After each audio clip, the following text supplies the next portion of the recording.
روز بخیر بینندگان ارجمند. امروز سه‌شنبه 25 ایول است. من خیرامان بخوزاده و همکارانم نشر امروزه برنامه خبری و تحلیلی رادیوی آزادی را تقدیم شما میکنیم. توجه کنید به موضوعهای برنامه. هفته آینده در تاجیکستان پرداخت‌های دولتی پور غیر نقدی میشوند. یک کارشناس میگوید با وجود قرار مشتری باید انتخاب داشته باشد.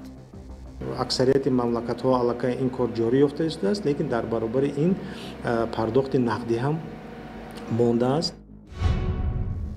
کارشناسان تاجیک از تغییر اقلیم نگرانند چون باعث افزایش آفت‌های طبیعی در جمهوری شده است. شوی بسیار شد و بنابراین در بعضی حالات یعنی که رخنه شدن آنها مشاهده گردید.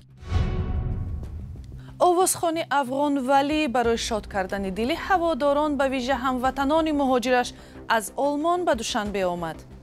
همیشه فکر خوب داشته باشیم. ان شاء الله مملکت افغانستان ان شاء الله خوب میشه، حتما کم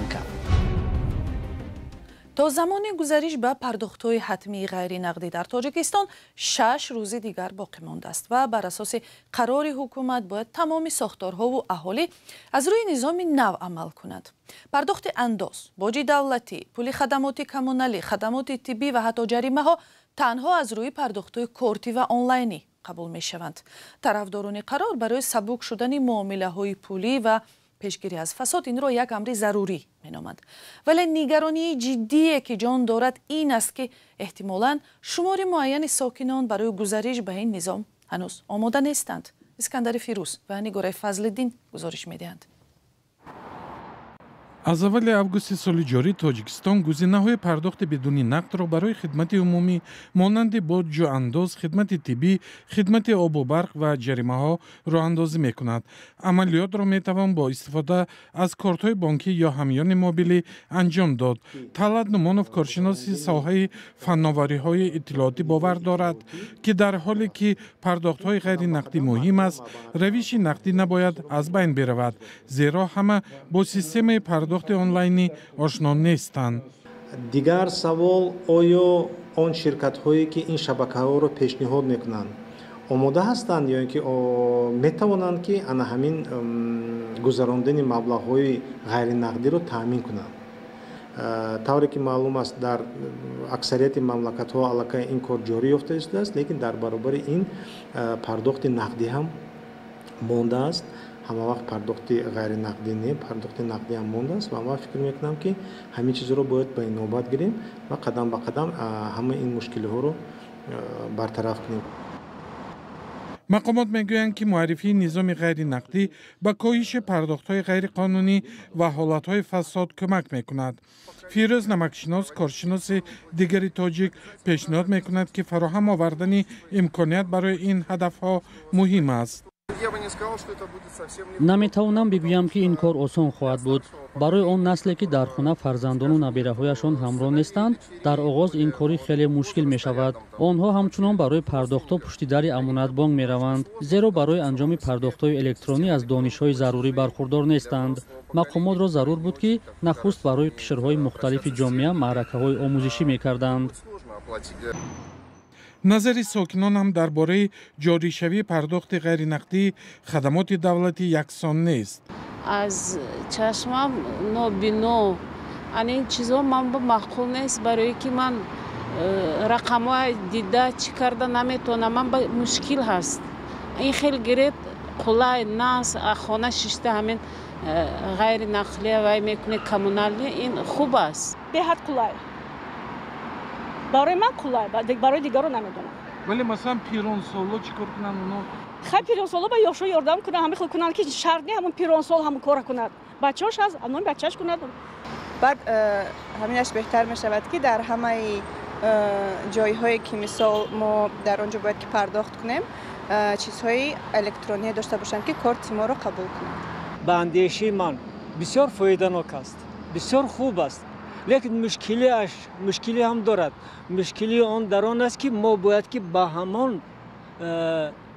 ҳамон вазъият, ба ҳамон барнома, ба ҳамон сурате ки бояд ки мо пардохт кунем бояд ёд гирем, фаҳмем, дарк кунем ва дар дили худ аллакай онро санҷем ки он ба фоидаи мо аст. برخی از صاحب نظران صورت پست اینترنت و نرخ بلند آن را از مانع‌های اساسی عملی شدن نظام نوی پرداخت می‌دانند. اما محمدی عباداللهیف مدیر صندوق جمعیتی تشبث شهروندی سیاست اینترنت میگوید که برای استفاده از نظام پرداخت‌های غیر دولتی حجم زیاد و سرعت بلند اینترنت ضرور نیست، زیرا برای این نظام پرداخت‌ها وجود مقدار اندک اینترنت به اصطلاح داخلی کفایت می‌کند. ای هموطنی عزیزتر از جان، ای یوسف امروزی کنعان، بیرون ز وطن چی حال داری؟ بیا و از روزگارت ما را آشنا کن. بینندگان عزیز، اگر شما دور از تاجیکستانید و از نازکی‌های مهاجرت آگاه هستید و می‌خواهید دیگران نیز بدانند، پس این برنامه برای شماست. روزگار مهاجر، مطابق شوی با محیط نو، قصه‌های انسانی و سبق‌های حیاتی. هواشناسان تاجیک خبر دادند که روزهای 26 تا 28 ایول به سبب بالاروی دمای هوا در حوزه دریاهای زرافشان، پنج و وخش احتمال بالاروی سطح آب وجود دارد. در این روزها حتی خطر آمدن سیل بر اثر آب شدن پریخ‌ها در حدود بعضی ناحیه‌های ولایت مختار کوهستان بدخشان سوخت و ناحیه‌های تابع مرکز نیز زیاد است. اینچنین روزهای 28-29 ایول در ولایت ختلان، ناحیه‌های تابع جمهوری، شهر دوشنبه و یک قطار ناحیه‌های ولایت مختار کوهستان بدخشان بر اثر بادهای سخت، هوای پرچنگ و غبار و آلوده شوی هوا در نظر است. برات یوسفی و سروناز روح‌الله گزارش می‌دهند. гармии тӯлонӣ дар минтақаҳои кӯҳистонии тоҷикистон рӯзҳои ахир боиси обшавӣ бо суръати барфи болои пиряхҳо, кандашавии кӯлҳои зери пиряхҳо, боридани борони бошиддат ва фаромадани сел дар чанд минтақа шудааст. обшавӣ бисёр шуд ва бинобар ин дар баъзе ҳолатҳо яъне ки рахна шудани онҳо мушоҳида гардид ки ин ба селфароӣ дар минтақаи лахш, дар дарвоз ва дигар минтақаҳо, аз он ҷумла дар шохдара мо инро мушоҳида кардем. минтақаи шохдара дар ноҳияи дарвоз боришоти бошиддати кӯтоҳмуддати борон боиси аз кӯҳҳо фаромадани сел шуда ва роҳи душанбе хорӯғ дар ин минтақа барои чанд соат баста шуд. дар минтақаи лахш кӯли назди пиряхи берилмас канда шуда қисмати аз роҳро хароб кардааст. هر سال دو بار سه بار میکنه شور دهشتناک میگیره این بلندی افتیدنش 1300 متر شور خیلی شدتناک میره خیلی که در گرد پیش یکون خانه نیست. ҳавошиносон дар минтақаҳои кӯҳистонӣ идомаи гармиро то охири моҳи июл пешгӯӣ мекунанд. дар гузашта кандашавии пиряхҳо боиси омадани селҳои харобиовар дар минтақаҳои кӯҳистонӣ шуда буд. соли 2002 сел дар деҳаи даштаки ноҳияи рошқалъа харобиҳои зиёд бар ҷой гузошта буд. бар асоси чаҳор гузориши оҷонсии ҳавошиносии тоҷикистон, ҳарорати ҳаво дар 100 соли ахир дар минтақаҳои мухталифи кишвар аз 0.5 то 1.2 дараҷа боло рафтааст. дар 30 соли ахир аз 14 000 пиряхи тоҷикистон бештар аз 1000 ададаш пурра об шудааст. дар натиҷа зиёда аз 2000 кӯли нав пайдо шудааст. ин кӯлҳо ҳам натиҷа ва ҳам сабаби об шудани пиряхҳо номбар мешавад. бинандагони арҷманд, тавре мушоҳида кардед, бахши калони ин гузориш бар пояи навору аксҳои таҳия шудааст ки шумо ба мо фиристодед.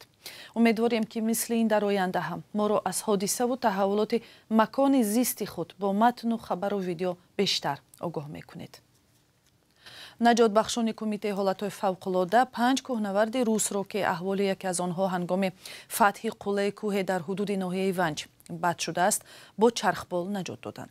ба иттилои дафтари матбуоти кумитаи ҳолатҳои фавқулода 5 кӯҳнавардро 2 рӯз баъди шурӯи фатҳи баландӣ шоми 24 июл бо кӯмаки чархболи сарраёсати қувваҳои сарҳадии кумитаи давлатии амнияти миллӣ ба Душанбе интиқол доданд. кӯҳнаварди ин гурӯҳ ки ба пневмония ё илтиҳоби шуш гирифтор шудааст, барои табобат ба беморхонаи Истиқлол интиқол дода шуд. рӯзи 22 июл наҷотбахшон 2 кӯҳнаварди бритониёиро ки аз баландие дар қуллаи падхори ноҳияи Шуғнон афтода осеб диданд наҷот доданд. ин кӯҳнавардонро ки якеашон сутунмуҳраашро шикаста буд, бо чархболи вазорати дифои Тоҷикистон имрӯз ба шаҳри Душанбе интиқол медиҳанд. дирӯз дар Душанбе дар як маҳфили гарму пуршӯре муҳоҷирони афғони муқими Тоҷикистон ва ҳам дигар ҳаводорони ҳунар барои шунидани садову эҷоди Валии Ҳиҷозӣ ҷамъ шуданд. هنرمند 37 ساله مقیم آلمان یک مهاجر سابق که سرنوشت خود او هم بیانگر تاریخ افغانستان جفا کشیده معاصر است بهترین آهنگهایش از بوی تو گل ناسر کرده تا میرقصم را تقدیم هواداران کرد. همکارم فرزان محمدی میگوید پیامی ولی امیدواری به فردای بهتری افغانستان بوده است.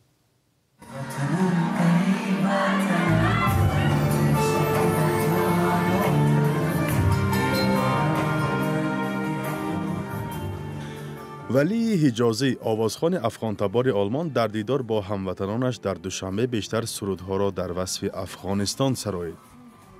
او در یک صحبت کوتاه پیش از برنامه هنریش با رادیو آزادی گفت که این آفریده‌هایش هدفمندانه است و امید از تغییریابی اوضاع کشورش را تجسم می‌کند. پیام انشالله همه چیز خوب میشه، همیشه فکر خوب داشته باشه انشالله مملکت افغانستان انشالله خوب میشه حتما کم کم. در حالی که افغانستان اجازه برگزاری برنامه‌های کنسرتی را ندارد و محدودیت‌های فرهنگی را جاری کرده است، آوازخوان‌های افغان می‌خواهند با همزبانانشان در شهرهای تاجیکستان واخورند و پیام خود را رسانند. از حال و هوا و احساس مهاجران افغانستان که مقیم دوشنبه هستند، روحیه پزمانی وطن هویدا میگشت. خوب دادین وقتی که یک طفل از مادر جدا کنین چقدر پشت زیق میشه؟ با ما احساس خرسندی میده، چرا که ما اینجا مهاجر هستیم، خوشحال میشیم، خرسند میشیم از دیدار یک هموطن ما. با این وجود کم اتفاق میافتد که مهاجران افغان دوری هم بیایند و محفل آرایند. اکثرا مهاجران افغان پی دریافت اجازه بود و باش و رفتن به کشور سوم که با کار و فعالیت تامین باشند سرگردان هستند. تاجیکستان با ما وطن دوم ما است. ما در اینجا خدا هیچ وقت بیگانه احساس نکردیم و نمیکنیم. من این موسیقی و آوازخوانی در افغانستان بعضی از هنرمندان آن کشور را آواره و دیگران را به اجرای ترانه‌های بدون موسیقی که اساساً از ستایش طالبان عبارت است مجبور کرده است. ولی آوازخوان‌های افغان تبار بیرون از کشور می‌خواهند با وجود محدودیت‌ها، آهنگ‌ها و سرودهای خلقی افغانی را زنده نگه دارند. حکومت تاجیکستان ما از او سپاسگزار هستیم که گذاشته آزادانه آوازخوان‌های افغانستان بیایند در این کشور و برای مردم خود و برای مردم تاجیکستان بسرایند. در آینده ما پلان داریم که بتانیم آوازخوان‌های بیشتری را افغان‌ها را بیاریم در اینجا، از هنرمندان ایرانی فارسی زبان استفاده کنیم و روزهای بسیار شادی را در تاجیکستان برای مهاجرین افغان و همچنین برای مردم تاجیکستان رقم بزنیم. انشالله این امید 100% است که یک روز دوباره به کشور خود برمیگردیم و هنرمندای من مثل سابق میتونن که تو کنسرت‌های آزاد را ایجاد بکنن و تمام شهروندانی که اینجا فعلا هستن در افغانستان بشینن و کنسرت‌هایشان را سلب کنن. این 100% مطمئن هستم که ما دوباره به کشور خود برمیگردیم، صلح امنیت ایجاد میشه و این همه سرگردانی و ناراحتی که داریم انشالله از بین میره. با اطلاع رسمی در تیر ماه سال 2021 در تاجیکستان قریب 15,000 گریزه افغانستانی قرار داشتند. عین زمان به اطلاع سازمان‌های حامی حقوق گریزه‌ها تعداد افغانستانی‌ها در تاجیکستان کمتر از 13,000 است. قسمی از آنها به کشورهای سوم از جمله کانادا کوچیدند و قسم دیگر به افغانستان برگشتند. بعد به سر قدرت آمدن طالبان در حکومت افغانستان و گریزه شدن مردم آن، تالارهای هنری شهر دوشنبه جای بهمایی آنها شده است. فرزان محمدی، امیر ایسایف، رادیو آزادی شهر دوشنبه. و یک امور جالب، سال 2022 کشورهای اتحادیه اروپا به شهروندان روسیه 94,000 سند اولیه حق اقامت در این قلمرو را تقدیم کردند. نشریه ویورسکا آمار یورستات را تحقیق کرده میگوید که این آمار از سال 2008 رکوردی به حساب می رود. شمار بیشتری سند حق اقامت برای شهروندان روسیه را آلمان صادر کرده است. تشکر که تا این لحظه ها ما را همراهی نمودید. خبرهای بیشتر را با عکس و ویدیو هر ساعت می توانید از سامانه رادیوی آزادی و صحیفه های رادیوی آزادی در توییتر و تلگرام، فیسبوک و اینستاگرام و یوتیوب و تیک تاک پیدا کنید. خدا نگهبان شما.